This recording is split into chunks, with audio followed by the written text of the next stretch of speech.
Annabeth's War by Jessica Greyson. Read by Jessica Greyson.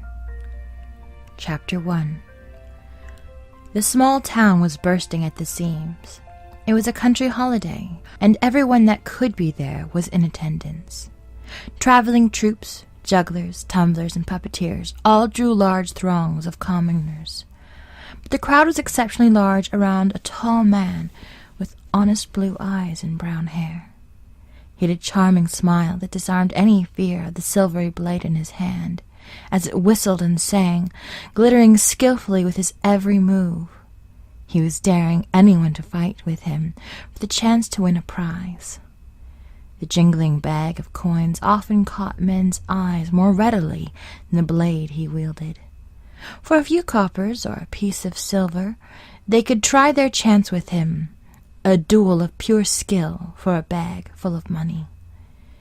A small youth with a green cap pulled almost over his eyes pressed his way to the front of the group, breathing heavily. He caught the tail end of a fight.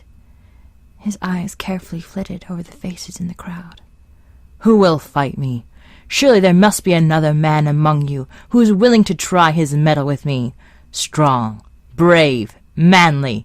Yes, you take a challenge of losing that pretty piece of silver, but look at the bounty you could gain," said the man, jingling the bag of coins as incentive.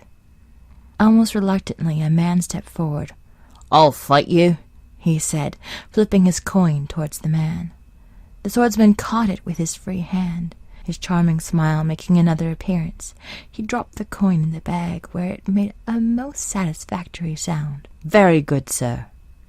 The fight was short, for though the man had the strength enough to hew an elephant in half, he had little cunning compared to the swordsman. "Well done! Should I ever be in battle, I would like to know you are on my side." The man turned away grumbling and disappeared into the crowd. "Anyone else care to take a chance? 4 men bested seems like a lot, but who knows? There might be someone better than I hiding in this crowd. We never know when we may meet our better. Are you hiding in the crowd, ready to set my world upside down?" The crowd glanced around hesitatingly. People began to disperse. "Well, anyone?" The youth curled his sweating palms into fists, and then released them, pulling a silver coin from a seemingly empty pouch that hung limp at his belt. He glanced around again, swallowing a lump in his throat. The coin bag jingled with fair promises. "Come! You all can't be tired of such entertainment.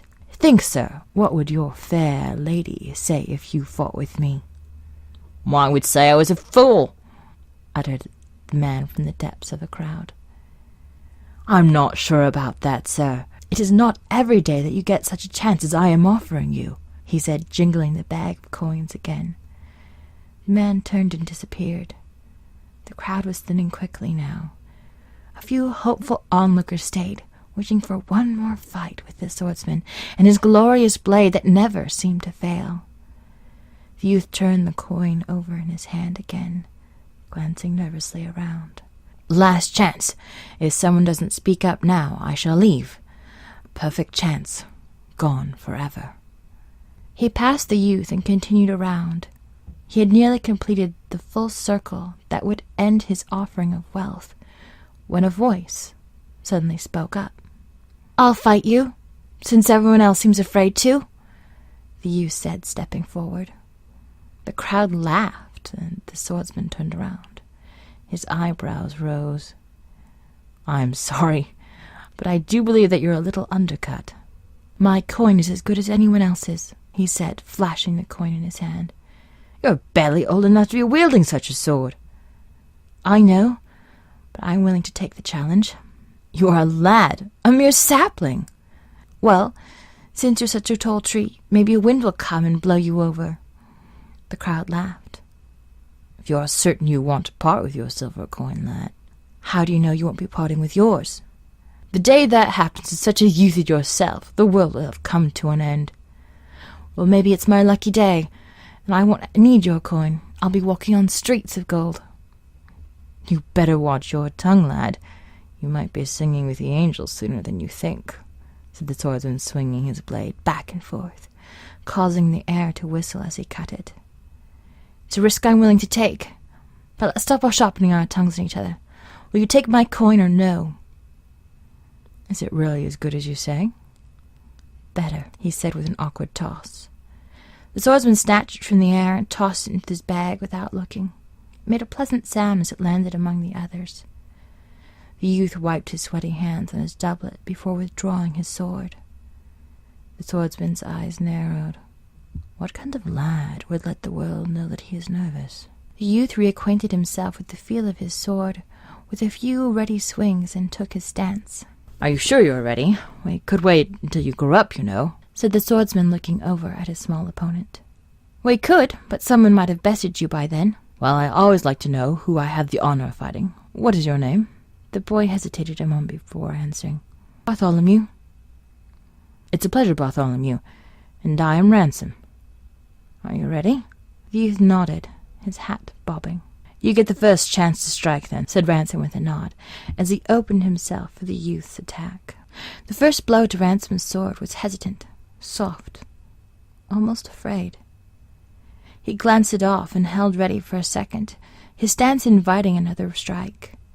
It came stronger this time, and he deflected, letting it sing against the length of his blade. Then the fight began in earnest. Ransom took his time, mounting his hardened skill against the youth. The fight warmed up as Bartholomew's skills showed. Their swords locked. Ransom looked into the boy's eyes. They were earnest and intent on their swords. Desperation showed in the lad's blue eyes. But was it really a he? Ransom took a moment to study the youth intently. Smooth skin, clean hands and face, the hair so completely concealed beneath the hat, the soft, pleasant scent seemed to hover about. Was it a she? Suddenly, instead of bringing the lock to a crisis, Bartholomew spun away. The next blow caught neatly against his sword. "All right. Time to heat things up. You've had your fun. Now for mine." Ransom's blade flew through the air. It was matched blow for blow. Bartholomew's skill surprised him, and in momentary pause he looked again into the youth's eyes. There was an intense desire, need, hunger, and desperation lurking there.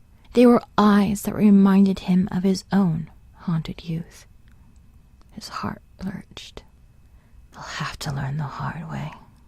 Then the youth's spin away from him ran through his brain. It was a dance-like spin, the spin of a girl in a new dress.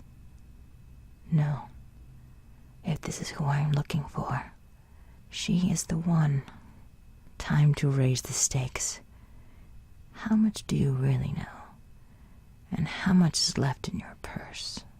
The swords began to sing as they clashed, hard, strong, and frequently. In the close-range battle, Ransom severed the purse from the youth's belt. It fell to the ground, empty. "So that is why you so desperately wagered your last piece of silver for a chance at a small fortune. Time to bring this to a close." He made his move. It should have flung the sword into the air and right into his hand, but the youth saw it coming and tried to recoil from the blow. The sword left Bartholomew's hands and clattered on the cobblestones. They both lunged for it, but Bartholomew was there first. A headlong dash brought it into his grasp, and still on the ground he whirled around, holding off the sword that was nearly at his throat. He tumbled away, rolling to his feet, blade meeting blade. As he stood, they locked swords. Bartholomew's eyes flickered around the crowd. His face paled for a moment, a lack of recognition flitting through his blue eyes. "This needs to be over," he murmured. Pushing away from the lock, Bartholomew's onslaught against Ransom was sudden and full. "All right, let's see how you handle this," thought Ransom, loosening the grip on his sword. The swords flew from their hands as he struck Bartholomew's. They clattered to the feet of the onlookers. The crowd was thick. They were all holding their breath, waiting for what would happen next, ready and waiting to cheer. But who was the winner? The man? The boy? Both? Neither? Would they run for their swords and resume the fight? Bartholomew stood, waiting for Ransom's cue. "Can you wrestle as well as you fight?" Ransom asked. "No, sir," said Bartholomew, taking a step back. Ransom's face broke into a smile, and he bowed slightly at the waist. "Well, call it a draw for a later time." The crowd broke into a cheer. Bartholomew turned, shying away as he retrieved his sword. Any other boy would be beaming ear to ear, eating up the praise and encouraging it, thought Ransom. He stepped towards the youth. "Well, I bested you, so that makes me the winner, and you bested me, so that makes me the winner. So shall we split the spoils?" "Sounds fair to me," said Bartholomew, retrieving his purse from the ground where it had fallen. "Did you really have to do this?" he asked, picking it up. "Unfortunate casualty," said Ransom with a shrug. He offered the youth a handful of coins from his own bag. "Thank you," Bartholomew said with a slight bow, and started making his way into the crowd. "Won't you join me?" asked Ransom, laying his hand on the youth's shoulder. "Join you?" Bartholomew asked, shrugging off Ransom's hand and putting distance between them. "Two swordsmen are better than the one. It is a good way to earn a livelihood." He said with a shake of the coin sack. "Good for one person, not two. Good day." With that he turned to lose himself in the crowd. Taking his time, Ransom followed the boy as he mingled in and out of the crowd, changing direction several times. The boy seemed relaxed. He would have melted into the mass if no one had been looking, but people were watching him. Bartholomew was flushing out his followers one by one, always staying just out of their reach. 4 men were following the lad. They gathered to team up on him when Bartholomew suddenly disappeared. Men looked around baffled, but Ransom noted a girl with loose hair walking by, her cloak hood pulled around her, her eyes to the ground. Ransom smiled. Silently he followed the girl. She dashed into a side alley, and a moment later Bartholomew appeared, shoulders erect, running with the girl's brown cloak in his hand. He reached the edge of the city. He stopped to give a low whistle. A black horse came trotting up, and without assistance Bartholomew swung into the saddle, galloping off into the open countryside. Casually, Ransom made his way back into the town to retrieve his horse. The 4 men were still standing in the square, looking through the crowd. Desperate, their disguises were not all well hidden. They were the men of Lord Rayburn. Lord Rayburn had a reputation. Anyone, when asked, would tell you he was one of the kindest men alive, a good noble, and highly thought of. In the shadows of the taverns, in the heart of the dark, the truth barely dared to whisper. For 3 years King Frederick had been fighting in the Crusades, and Lord Rayburn had climbed from a barely noticed noble to Prince Alfred's Lord Protector. He was feared, and that reverently, save for the few who dared to poke holes into the kingdom he was trying to create. There were 2 particular aching points at this time. An anonymous person who sang only in the dark and always referred to himself as Songlark, who spread all kinds of nasty rumors that harked closer to the truth than people claimed to believe. And a girl that shouldn't have been much of a problem if she'd been a regular damsel, but Ransom knew she wasn't. He smiled as he remembered his commission. Find her, earn her trust, and bring her to me. That he would do. At the edge of town he mounted his horse and followed the trail. It would be a good half-hour before Rayburn's men would figure out they had been fooled. They were too stubborn and sure of their own strength to believe that a mere girl could elude them. What other reason could there be? She had been on the loose for 6 months, and was still unscathed, uncornered, and uncaught. Casually following the trail, he entered the cool shadows of the woods. He hadn't realized how hot it was until the trees shaded him from the burning sun. The forest seemed to be steeped in a mossy breeze, and there was a thin, chuckling brook running through it. Bartholomew knelt at the brook's side, taking a deep draught from his canteen. Laying it aside, he bent over the brook and splashed water over his face, rubbing the back of his neck. I should just call Bartholomew a girl. It's obvious. That or he's a hopeless dandy, Ransom thought as he watched her adjust the hat sideways, then straight, then to the other side. Now it seemed to sit in a satisfactory manner.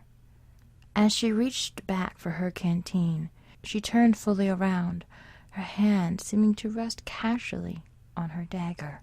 Ransom knew better. It was a trained action. "I didn't fancy I would see you again," said the youth, quirking a half-wry smile. "Trying to make fiction fact." "I almost thought you were a girl," Ransom led on with a chuckle, as he dismounted, leading his horse towards the stream. "What?" The youth tried to keep the look of surprise off his face. "Are you daft?" he said, plunging his canteen beneath the surface so it would fill faster, trying not to act edgy. "Of course I am. You're a very good player, but it won't see you through. Keep too clean. Someone's bound to notice. Oh, and cut your hair so you don't have to keep it under your hat all the time. It seems rude." "Thank you for the advice. I might just take it," he said, sarcastically, rising to his feet and securing the cover of the canteen. "You fight well, but you use too many dance steps. Like that twirl you made. It reminded me of a girl whirling around in a pretty dress." "What? Dance steps?" "You are out of your head, sir. Nevertheless, it proves to be a valuable asset to you. Next time you fight, don't show your feelings in your eyes. You might give people the wrong impression. You are one sore loser. You are desperate. You need the money. What else are you after?" "None of your business," Bartholomew said, stalking towards his horse and securing his saddlebags. "It becomes my business when you take half my earnings." "Then take the money. I want nothing to do with it." Bartholomew tossed it arrogantly at Ransom's feet. Ransom ignored the coins and stepped beside the youth. "I asked you a question, and I expect an answer." "Well, I don't expect to answer it," the youth said, beginning to mount. Ransom grabbed Bartholomew by the belt, pulling him down onto his feet. "Let me go," he said, turning around to face his opponent. The swordman tightened his grip on the belt, pulling the youth into himself. He held him there as the youth squirmed against his firm hold. "How dare you insult me in such a fashion?" said the lad, his face turning bright red. "Those are awfully high words for such a lad. In fact, they sound very much like a lady's. Holding you this close would only be an insult to a lady, you know." There was a flash of metal, a dagger pressed into Ransom's throat. "Let me go." Bartholomew's eyes were cold, calculating, his mouth pulled tight. The swordsman released the belt and backed away. Dagger in hand, Bartholomew stepped towards his horse. "Don't forget your earnings," Ransom reminded. "They aren't mine," he said with a quick mount.